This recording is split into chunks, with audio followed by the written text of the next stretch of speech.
Eu só não me acho como eu não sou. Né? A postagem ela não fala sobre parar de beber. Em momento algum, eu vou chegar para qualquer pessoa na vida e dizer assim, ó, pare de beber.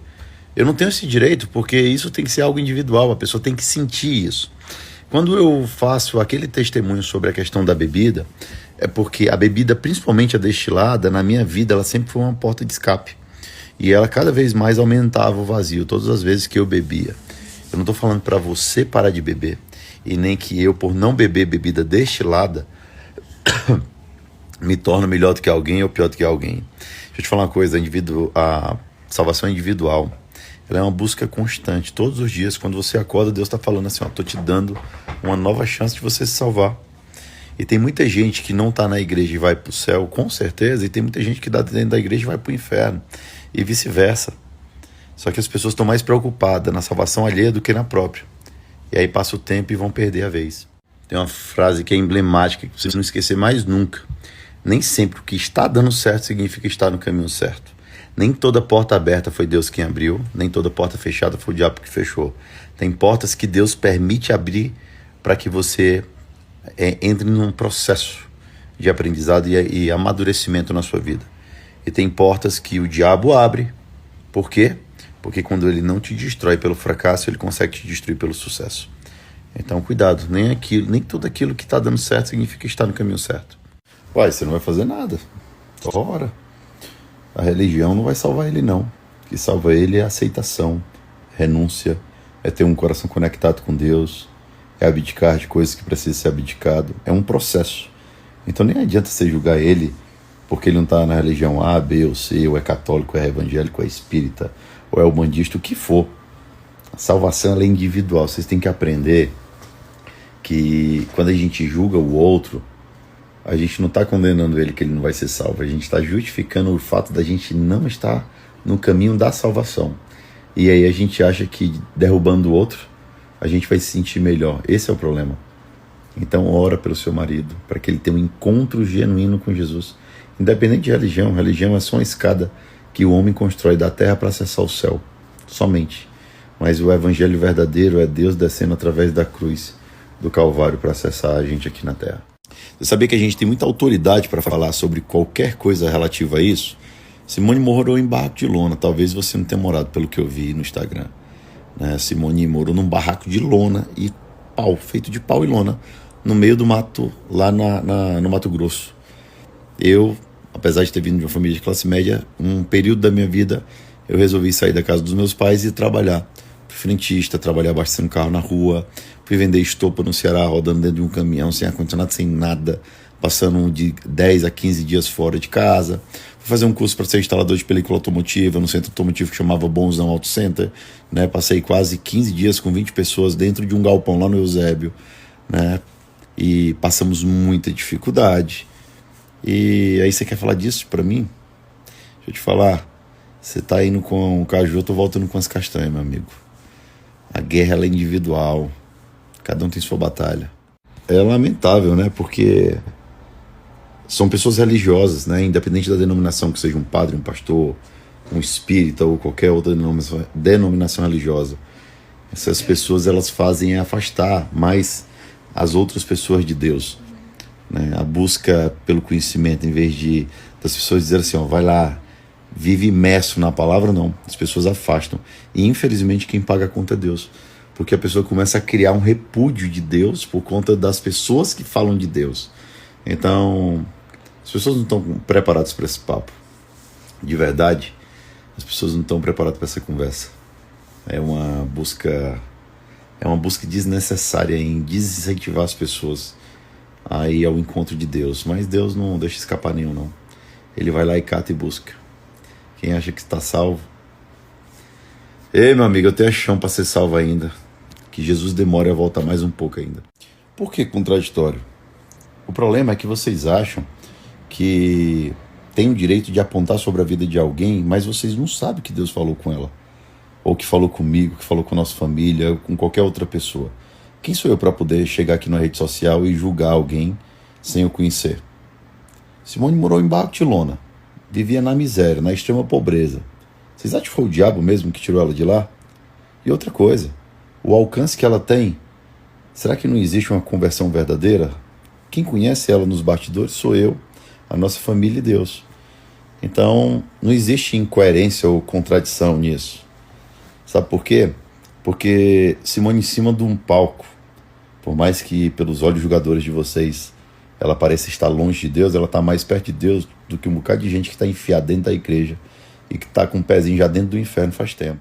E lhe falo mais, é justamente por ter acesso hoje a uma boa condição financeira que eu posso dizer para você que dinheiro não é tudo. Ah, pois abre mão de tudo. Para que eu vou abrir mão de tudo se foi Deus que me deu?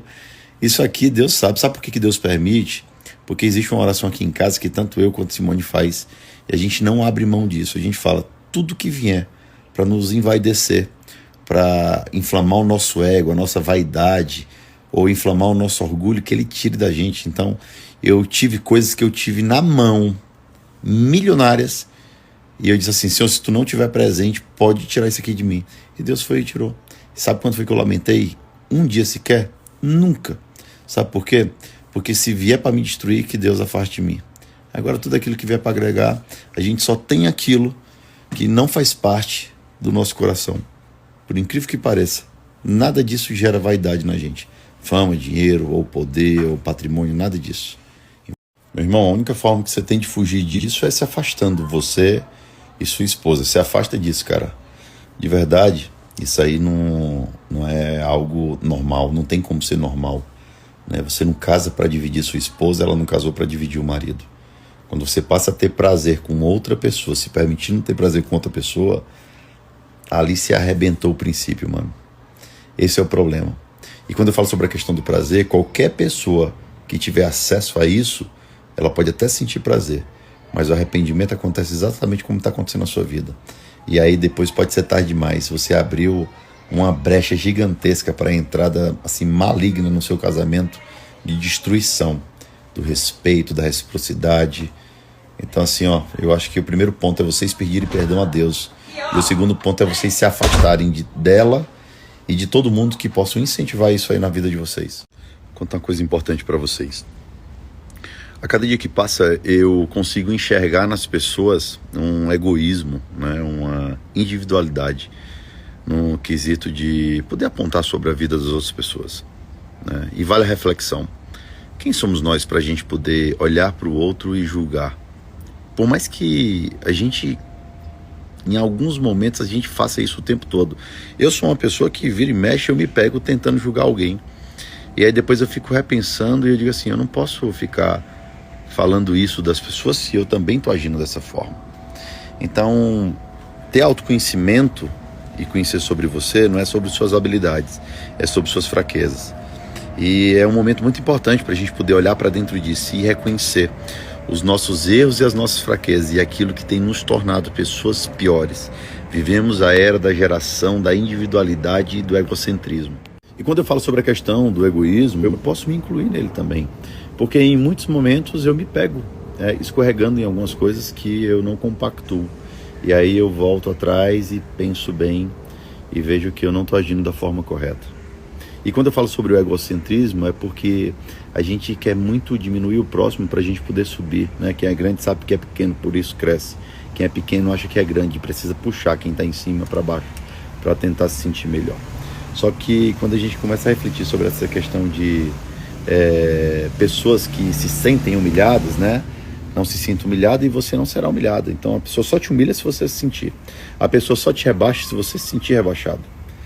E quando eu falo sobre o egocentrismo e sobre a individualidade, são pessoas que buscam tudo para si, né?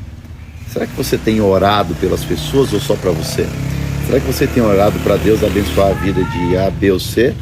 Ou somente abençoar da sua vida? A gente quer dar muita lição de moral nas pessoas, mas a gente esquece de poder olhar para dentro das nossas vidas e ver se realmente a gente está vivendo da forma que Deus quer, ajudando o próximo. A gente ora e ora pela nossa vida e pelas pessoas próximas a gente. Mas será que a gente tira um minuto para orar para pessoas que a gente nunca nem viu na vida ou que não conhece? Ou pedir para Deus trazer graça, paz, sabedoria, ou acalento dele sobre a vida das outras pessoas que estão hoje sofrendo? Será que a gente não é muito individualista o tempo todo? É uma reflexão que vale a pena a gente pensar. Vira e mexe eu me pego nisso, pensando nessas coisas, E eu vejo o quanto eu sou egoísta. A gente é egoísta. E não tem problema em ser egoísta desde que você reconheça e tente mudar a rota. Mas a gente vive na mesma posição o tempo todo sendo egoísta. Só aponta. A gente vive uma era de apontamento que está incontrolável. E o tanto de gente frustrada que existe. Porque quando eu estou atacando alguém, quando você está atacando alguém, não é sobre a pessoa, é sobre você. Você está jogando nela aquilo que está dentro de você. Você já percebeu que ninguém acima de você te ataca? Por quê? Porque pessoas bem-sucedidas, elas não perdem tempo atacando a vida de outras pessoas, porque elas estão muito preocupadas e muito ocupadas, não é nem preocupadas a palavra, elas estão muito ocupadas cuidando da própria vida, cuidando das pessoas que estão ao redor e buscando ajudar outras pessoas também. Então vale essa reflexão. A gente vai para a igreja, mas a gente está mais preocupado no pecado da pessoa que está do teu lado do que com a palavra que o pastor ou o padre está falando.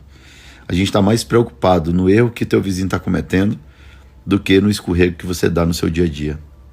Então a gente está mais preocupado em julgar do que se autoanalisar e ver que a gente é tão errado quanto os outros. Eu vou te falar uma coisa que é muito forte, impactante. Quando eu falei no stories anterior, alguns anteriores, assim, eu não quero que Jesus volte agora, é porque eu sei que eu não estou salvo. Você não está salva ou salvo. Eu acho que ninguém está salvo. Se Jesus só não voltou ainda, e isso é minha convicção e minha crença, porque ele sabe que se ele voltar, as pessoas ainda não estão salvas. Elas não têm espaço para salvação, desde que a graça nos salve. Porque a gente, enquanto ser humano, é muito falho. A gente é muito desobediente, a gente escorrega, a gente é ingrato, a gente peca contra Deus o tempo todo. Só que é difícil a gente assumir isso. E na rede social, só o que tem são pessoas frustradas que não conseguem assumir exatamente a sua função como ser humano errôneo que é, e de assumir, Senhor, eu erro e eu preciso melhorar. Não. Para a gente é muito mais fácil apontar e indicar o erro de alguém para tirar o foco do nosso, do que olhar para dentro de si, fazer um reconhecimento daquilo que está errado e redirecionar, recalcular a rota. As pessoas não querem assumir os seus erros. As pessoas não querem olhar para dentro de si e fazer uma autoavaliação e ver o que está errado e corrigir o que está errado. As pessoas querem apontar, acusar. Ah, não vai salvo. Ninguém está salvo, mano. Ninguém. Não tem ninguém salvo ainda. Busque sua salvação de forma individual. Não peça para ninguém parar de beber. Sirva como exemplo. Se a bebida te faz mal, foge dela. Da mesma forma qualquer outra coisa. Tem várias coisas que fazem mal na nossa vida. A língua faz muito mais mal que a bebida. Tem gente que vai morrer e precisa ir com 2 caixão. Um para o corpo e outro para a língua. Porque a língua é bem pior do que qualquer bebida. É só isso. Não existe ninguém melhor ou pior do que ninguém. Existem decisões que pessoas tomam. A minha decisão mudou minha vida. Se eu sou ou não melhor do que outras pessoas por ter tomado uma decisão que mudou a minha vida, eu não sei. Agora, a decisão foi a melhor para a minha vida. As decisões que eu tive de sair das festas, as decisões que eu tive de não me prostituir com mulheres. Quando eu falo me prostituir é porque eu tinha uma vida muito ativa, né? Quando eu falo sobre os excessos de bebida durante 3, 4 noites virado no meio do mundo bebendo descontroladamente, saindo na quinta-feira, voltando na segunda, e segunda com vazio do tamanho do mundo, eu nunca tentei suicídio, mas a minha forma de tentativa de suicídio era diferente, era através da bebida, da cachaça, voltando. Quantas vezes eu não dormi no volante e Deus me deu livramento de morte? Quantas vezes eu não bebi em excesso whisky, Red Bull, e eu tive um ataque cardíaco e quase eu morro, e só eu e Deus sabe disso, e mais ninguém. Então, salvação ela é individual. Busca essa sua salvação de forma individual e para de se preocupar com o outro. E no mais é isso. Deus te abençoe grandiosamente. Que Deus traga refrigério sobre a sua alma, sobre o seu coração, paz de espírito, tranquilidade.